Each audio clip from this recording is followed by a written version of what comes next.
Anxiety is the feeling of like when you're in a tournament and you're down 1-0 in the final 5 minutes, where if you don't do this now, then you're going to disappoint your team and everyone else who's watching, except it's like that 24/7.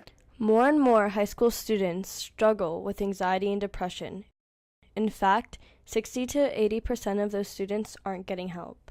I just think that there's more and more students who are really struggling with anxiety. A combination of the expectations that students have placed on them now in terms of work demands, being involved with activities and more demands maybe at home.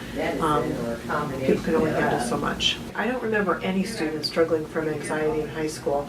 And I think as I've been working, when I first started out in my career many, many years ago, anxiety wasn't prevalent at all. It's just become much more prevalent, I would say, in the last 10 years.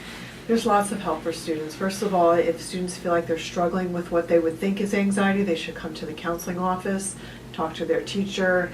There's a lot of help in the community for and everyone, whether it's an adult or a child. There are therapists, there are doctors who just specialize in anxiety right now. So the counselors all go to in-services on in-service days, and it seems to be the big topic that everyone focuses on right now is anxiety. Meet Jillian Urand, one of Connor Weiser High School's students who struggles with anxiety and depression. I was diagnosed with anxiety and depression about 4 years ago when I was in 8th grade. My parents' divorce was really hitting me, and I just fell into like a really bad slump.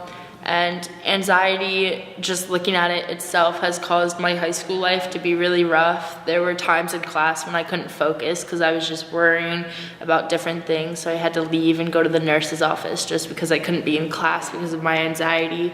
I've had several anxiety attacks in class, and my friends have noticed it. And it's really hard to just talk about and deal with in a school setting.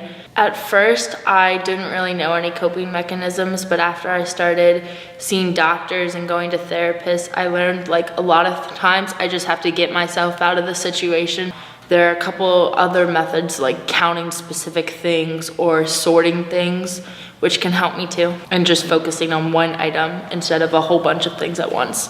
My anxiety has definitely gotten better from when I was first diagnosed in middle school because I've learned these coping mechanisms and I've surrounded myself with better people to help me get through more difficult times.